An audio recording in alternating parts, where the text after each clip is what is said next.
भारत की सबसे अंतर्मुखी और रहस्यमयी अभिनेत्रियों की बात की जाए तो कल्पना कार्तिक का नाम सबसे ऊपर आएगा। पिछले 60 सालों में इस अभिनेत्री ने खुद को दुनिया से पूरी तरह काट लिया है। इसी वजह से दर्शकों के मन में एक अजीब सा संकोच और जिज्ञासा है। ये संकोच उनके व्यक्तित्व और उनके चेहरे के लिए भी है। आज के दौर में कल्पना कार्तिक कैसी दिखाई देती हैं, ये सवाल हमारे मन में आज भी ताज़ा है। इसी जिज्ञासा का फायदा उठाकर अलग अलग वेबसाइट और यूट्यूब चैनल किसी और बुजुर्ग महिला की तस्वीर दिखाकर लोगों को गुमराह करते हैं। स्क्रीन पर अक्सर जो तस्वीरें कल्पना कार्तिक के नाम पर फैलाई जाती हैं, वो उनकी नहीं है। इस वीडियो में हम आपको कल्पना कार्तिक की असली तस्वीर दिखाएंगे और उस रहस्य से भी पर्दा उठाएंगे कि आखिर एक सुपरस्टार की पत्नी ने खुद को दुनिया से क्यों छिपा लिया। लेकिन इस कहानी को शुरू करने से पहले एक बहुत दिलचस्प किस्सा सुनाना जरूरी है, जो देवानंद के एक करीबी ने लिखा था। ये किस्सा उस दौर का है जब वो शख्स अपनी एमए की पढ़ाई कर रहा था और अपने प्रोफेसर एस रंगास्वामी को उनकी पीएचडी थीसिस में मदद करता था। उस काम के बदले उसे दिन का सिर्फ 1 रुपया और लंच में एक मसाला डोसा मिलता था, और कभी कभी जब प्रोफेसर का मूड अच्छा होता तो कॉफी मिल जाती थी। वो शख्स अक्सर लाइब्रेरी में बैठकर लड़कियों को देखता और कविताएं लिखता था। उसी शख्स ने अपनी पूरी जिंदगी में कल्पना कार्तिक को सिर्फ एक बार देखा था, वो भी उनकी बेटी देवीना की शादी के रिसेप्शन में। ये किस्सा ये बताने के लिए जरूरी है कि कल्पना कार्तिक उस दौर में भी कितनी दुर्लभ थी और लोगों के लिए एक पहेली बनी हुई थी। देवानंद की जिंदगी में कल्पना के आने से पहले एक बहुत बड़ा और दर्दनाक अध्याय था, जिसे जाने बिना ये कहानी अधूरी है। ये अध्याय था सुरैया का। देवानंद और सुरैया का प्यार 1948 से 1951 तक परवान चढ़ा। ये इश्क तब शुरू हुआ जब फिल्म विद्या की शूटिंग के दौरान नाव पलट गई थी और देवानंद ने अपनी जान पर खेलकर सुरैया को डूबने से बचाया था। प्यार इतना गहरा था कि उन्होंने एक दूसरे को निकनेम दिए हुए थे। सुरैया देव साहब को प्यार से स्टीव बुलाती थी। ये नाम उन्होंने एक किताब के किरदार से चुना था जो देव साहब ने उन्हें गिफ्ट की थी। बदले में देव साहब उन्हें नोजी या सुरैयाना कहते थे, लेकिन इस प्यार के दुश्मन बहुत थे। सुरैया की नानी को यह रिश्ता और दूसरे धर्म का लड़का कतई मंजूर नहीं था। वो उन पर इतनी सख्त पहरेदारी करती थी कि देवानंद और सुरैया को सीधे बात करने की भी इजाजत नहीं थी। उनकी मदद उस दौर की मशहूर अभिनेत्रियां दुर्गा खोटे और कामनी कौशल करती थी।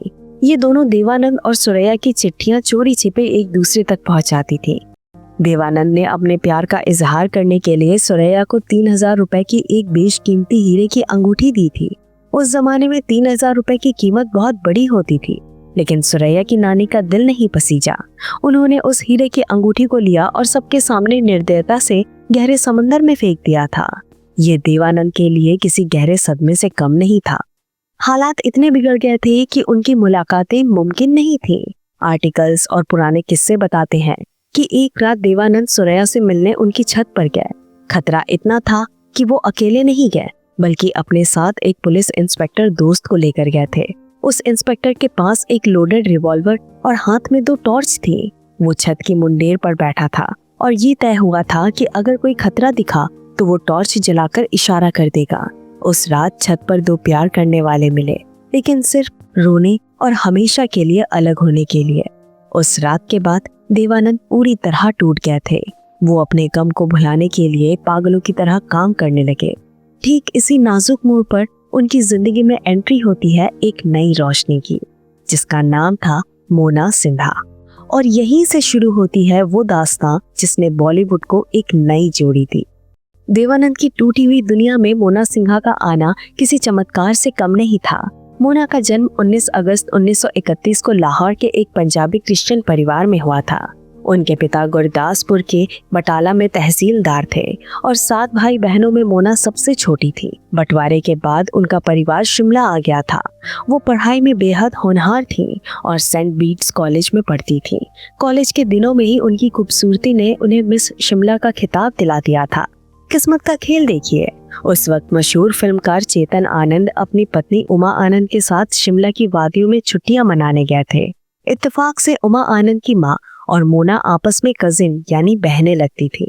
जब चेतन आनंद ने मिस शिमला बनी मोना को देखा तो उन्हें अपनी अगली फिल्म बागी के लिए हीरोइन मिल गई। उन्होंने मोना के रूढ़िवादी परिवारों को मनाया और उन्हें मुंबई ले आए। यही उनका नाम बदलकर कल्पना कार्तिक रखा गया। फिल्म इतिहासकार और समीक्षक मानते हैं कि कल्पना कार्तिक की कहानी में टैलेंट से ज्यादा उनकी तकदीर का हाथ था। एक मशहूर फिल्म विशेषज्ञ ने लिखा है कि कल्पना कार्तिक सही वक्त पर सही जगह मौजूद थी। वो शायद हिंदी सिनेमा की इकलौती ऐसी अभिनेत्री हैं जिन्होंने सिर्फ 6 फिल्मों में काम किया, लेकिन उनका म्यूजिकल रिकॉर्ड किसी भी सुपरस्टार से बड़ा है। आलोचक कहते हैं कि उनकी एक्टिंग बहुत साधारण थी, लेकिन उनकी किस्मत बहुत खास थी। वो अकेली ऐसी हीरोइन थी जिन पर फिल्माए गए गानों में सरोद के उस्ताद अली अकबर खान ने संगीत दिया था। उनके हिस्से में SD बर्मन और साहिल लुधियानवी के बेहतरीन गाने आए।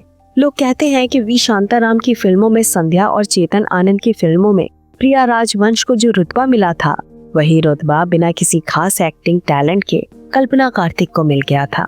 1951 में फिल्म बाजी के सेट पर जब देवानंद ने इस नई हीरोइन को देखा तो उन्हें एक अलग ही ताजगी महसूस हुई। कल्पना सुरैया की तरह नहीं थी। वो मॉडर्न थी, पढ़ी लिखी थी, थोड़ी नटखट थी और ईसाई धर्म से थी। देवानंद ने खुद एक बार कहा था कि कल्पना बहुत खूबसूरत, चुलबुली और नटखट थी। बाजी फिल्म सुपरहिट साबित हुई और देवानंद, जो सुरैया के गम को भुलाने के लिए पागलों की तरह काम कर रहे थे, धीरे धीरे कल्पना की सादगी में अपना सुकून ढूंढने लगे। 4 साल बीत चुके थे। दोनों एक दूसरे को समझने लगे थे, लेकिन शादी की कोई तारीख तय नहीं हो पा रही थी। देवानंद को अंदर ही अंदर डर था कि कहीं सुरैया की तरह कल्पना भी उनकी जिंदगी से चली ना जाए। और फिर आया साल 1954, फिल्म टैक्सी ड्राइवर का सेट। यहीं पर वो घटना घटी जिसने बॉलीवुड को चौंका दिया। देवानंद और कल्पना कार्तिक के रिश्ते की सबसे रोमांचक बात ये थी कि उनकी शादी किसी फिल्मी सीन से कम नहीं थी। टैक्सी ड्राइवर की शूटिंग चल रही थी। देवानंद की जेब में एक अंगूठी रखी हुई थी और उन्होंने पहले से ही एक रजिस्ट्रार को सेट पर बुला रखा था। जैसे ही लंच ब्रेक हुआ और लाइटमैन लाइट्स ठीक करने लगे, देव साहब ने कल्पना को एक हल्का सा इशारा किया। दोनों चुपचाप सेट के पास वाले डिपार्टमेंटल रूम में गए, वहाँ साइन किया, एक दूसरे को अंगूठी पहनाई और पति पत्नी बन गए। लेकिन असली ड्रामा तब शुरू हुआ जब वो वापस शॉट देने आए। कैमरामैन की नजर देवानंद की उंगली पर गई। उसे नहीं पता था कि बीच में शादी हो चुकी है। उसने चिल्लाकर कहा कि कट, देव साहब ये अंगूठी उतारिए, ये पिछले शॉट में नहीं थी, इससे फिल्म की कंटिन्यूटी खराब हो जाएगी। देव साहब मुस्कुराए और उसे डांटते हुए कहा कि चुप रहो, इस बारे में बात मत करो, चलो पहले शॉट लेते हैं। कैमरामैन को तब समझ आया कि लंच ब्रेक में दुनिया बदल चुकी है। उन्होंने शादी तो कर ली, लेकिन रिसेप्शन बाद में देकर पूरी दुनिया को चौंका दिया। शादी के बाद भी कल्पना ने कुछ फिल्में की, लेकिन उनका मन अब भी फिल्मी दुनिया की चकाचौंध से भर चुका था। 1957 में फिल्म 9-2-11 की शूटिंग खत्म होने के बाद उन्होंने अपनी पर्सनल डायरी में एक बहुत छोटी मगर गहरी बात लिखी थी। उन्होंने लिखा था कि फिनिश्ड माई लास्ट फिल्म, यानी मेरी आखिरी फिल्म पूरी हुई। ये सिर्फ एक डायरी की लाइन नहीं थी, ये एक पत्थर की लकीर थी। इसके बाद वो कभी बतौर एक्ट्रेस कैमरे के सामने नहीं आई। उन्होंने अपनी शोहरत को उसी वक्त छोड़ दिया जब वो शिखर पर थी। लेकिन दिलचस्प बात यह है कि वो फिल्म इंडस्ट्री से पूरी तरह गायब नहीं हुई। देवानंद की बाद की सुपरहिट फिल्में जैसे तेरे घर के सामने, ज्वेल थीफ, प्रेम पुजारी और हीरा पन्ना में उनका नाम बतौर एसोसिएट प्रोड्यूसर आता रहा। उस दौर के जानकार और फिल्म समीक्षक अक्सर चुटकी लेते हुए कहते थे कि शायद एसोसिएट प्रोड्यूसर बनना तो बस एक बहाना था। असल वजह ये थी कि देवानंद की इमेज हमेशा एक रोमांटिक हीरो की रही थी, इसलिए कल्पना शायद उन पर नजर रखना चाहती थी। ये इंडस्ट्री में दबी जुबान में चलने वाली गॉसिप थी, लेकिन इसने उनके रिश्ते को एक नया नजरिया दिया और यहीं से वो दौर शुरू हुआ जब इन दोनों के अलग होने की अफवाहें उड़ने लगी। 70 के दशक में जब देवानंद ने जीनत अमान को लॉन्च किया और हरे रामा हरे कृष्णा बनी, तो उनके अफेयर की चर्चा हर जुबान पर थी। रिपोर्ट्स बताती हैं कि उस दौरान देव साहब अपने घर आयरिस पार्क को छोड़कर जुहू के सन एंड सैंड होटल के स्वीट नंबर 339 में रहने चले गए। वो वहाँ करीब 20 साल रहे। इसी वजह से लोगों को लगा कि इनका तलाक हो जाएगा, लेकिन कल्पना कार्तिक ने उस मुश्किल वक्त में भी अपने रिश्ते को टूटने नहीं दिया। वो एक चट्टान की तरह खड़ी रहीं। उन्होंने अपना पूरा ध्यान बच्चों, सुनील और देवीना की परवरिश और ईश्वर की भक्ति में लगा दिया। वो ईसाई धर्म की बहुत गहरी अनुयायी बन गई और अक्सर प्रार्थनाओं में लीन रहने लगी। देव साहब भले ही होटल में रहते थे, लेकिन वो अपनी हर छोटी बड़ी बात कल्पना से शेयर करते थे। वो कहते थे कि मोना मेरी परिवार की रीढ़ है, और जब भी वो घर से निकलते थे उनकी आदत थी कि वो हमेशा आवाज लगाते थे कि मोना मैं जा रहा हूँ। देव साहब के उस करीबी दोस्त जिसने 1 रुपए वाली बात बताई थी, उसने एक भावुक किस्सा लिखा है। वो कहते हैं कि जब मैं कुछ दिन पहले आइरिस पार्क बंगले के पास से गुजरा तो वहाँ एक अजीब सा अंधेरा और सन्नाटा था।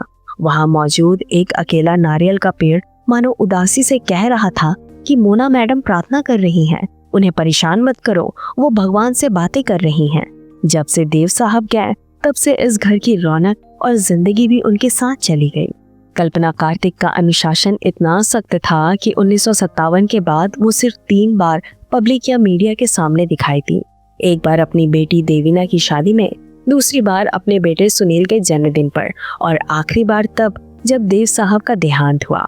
आज 90 साल से ज्यादा की उम्र में कल्पना कार्तिक पूरी तरह एकांत में रहती हैं। वो सुबह जल्दी उठती हैं, अपनी बाइबल पढ़ती हैं और आज भी उतने ही ग्रेसफुल हैं। इंटरनेट पर जो झुर्रियों वाली किसी और महिला की तस्वीर वायरल होती है वो उनकी नहीं है। असली कल्पना कार्तिक आज भी वही मिस शिमला वाली गरिमा लिए हुए हैं। वो कहती हैं कि उन्हें आज भी यकीन नहीं होता कि देव साहब इस दुनिया में नहीं है, क्योंकि उस घर के हर कोने में उनकी यादें बसी हैं। यही थी कहानी उस एक्ट्रेस की जिसने शोहरत के शिखर पर पहुंचकर भी खामोशी को चुना। अगर आपको ये अनसुनी दास्तां पसंद आई हो तो वीडियो को लाइक जरूर करें।